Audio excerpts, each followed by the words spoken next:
অনেক ক্ষমতাধর হয়েও রাজা হিসেবে ছিলেন ভীষণ দয়ালু। দেশ ও দেশের মানুষের প্রতি তার ছিল অসীম ভালোবাসা। কোনো কিছুর অভাব ছিল না তাদের। তারাও তাদের রাজাকে প্রাণের চেয়েও বেশি ভালোবাসতেন। এত কিছু হলে কি হবে, সেই মনের গভীর কোণে ছিল এক নিদারুণ বেদনা। দারুণ অসুখী ছিলেন সেই রাজা, কারণ রাজার একমাত্র সন্তান রাজ্যের রাজকন্যা খুব অসুস্থ। সে দাঁড়াতে পারে না, বসতে পারে না, কথা বলতে পারে না। দিন রাত কেবলই তাকে বিছানায় শুয়ে থাকতে হয়। রাজ্যের সব বড় বড় ডাক্তার, কবিরাজ সবাই এসে দেখে যায়, কিন্তু সবার মুখে একটাই কথা, এই অসুখ কিছুতেই সারবার নয়। শেষে রাজা আর কি করেন, মনের দুঃখে যেন সবকিছুই ভুলে গেলেন। তারপর একদিন রাতের অন্ধকারে কাউকে কিছু না বলে বেরিয়ে পড়লেন রাজপ্রাসাদ থেকে। সবাই যখন গভীর ঘুমে অচেতন, তখন পোশাক পাল্টে চলে গেলেন রাজ্য ছেড়ে। দিন যায়, মাস যায়, কেউ আর রাজার কোনো সন্ধান পায় না। ঘুরতে ঘুরতে বছরখানেক পরে রাজা এসে পড়লেন এক জঙ্গলে। সে কি ভয়ঙ্কর জঙ্গল! বাঘ, ভালুক আর নানা বিষাক্ত সাপে পরিপূর্ণ সেই জঙ্গল। এদিকে রাজার ভীষণ ক্ষুধা পেয়ে গেল। খাদ্যের সন্ধানে রাজা ঘুরে বেড়াতে থাকেন এদিকে ওদিকে, কিন্তু বনের ভেতরে এত গাছ, কোনো গাছে কোনো ফল নেই। অনাহারে তৃষ্ণায় রাজার প্রাণ যায় যায়। শেষে ক্লান্ত হয়ে এক গাছের নিচে বসে পড়লেন রাজা। ঠিক সেই সময় গাছের পাশ দিয়ে কলসি কাকে যাচ্ছিল এক ছোট্ট মেয়ে। কি সুন্দর মিষ্টি দেখতে, ছোট্ট ফুটফুটে গোলাকার মুখে দুটি বড় বড় চোখ, আর সেই চোখে যেন রাজ্যের কৌতূহল।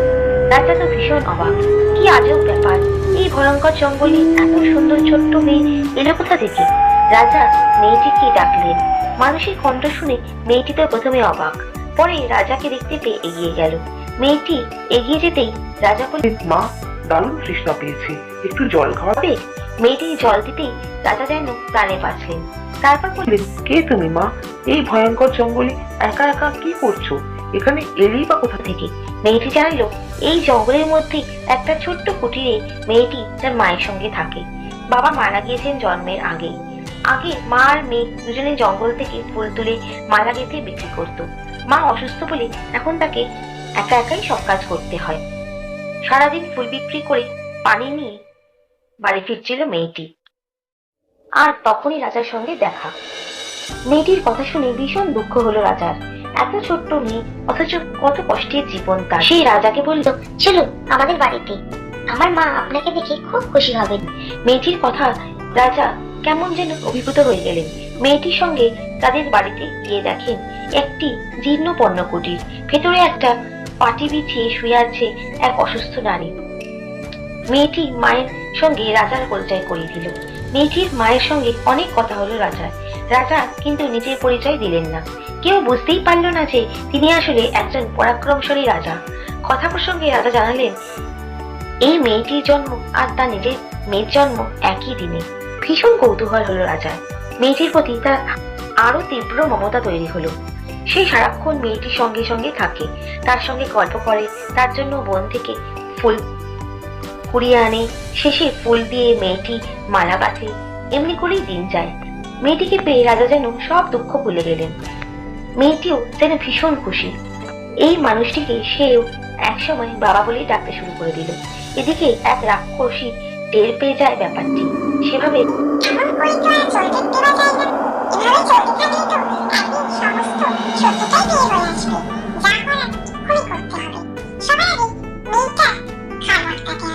যেই ভাবা সেই কাজ।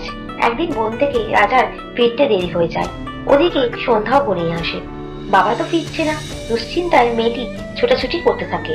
ঘর থেকে বাইরে বেরিয়ে খুঁজতে থাকে বাবাকে।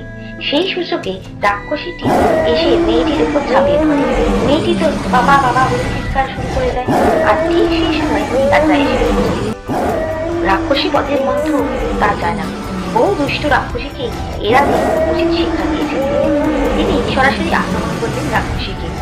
আর যায় কোথায়, দুজনের মধ্যে শুরু হয়ে গেল তুমুল যুদ্ধ।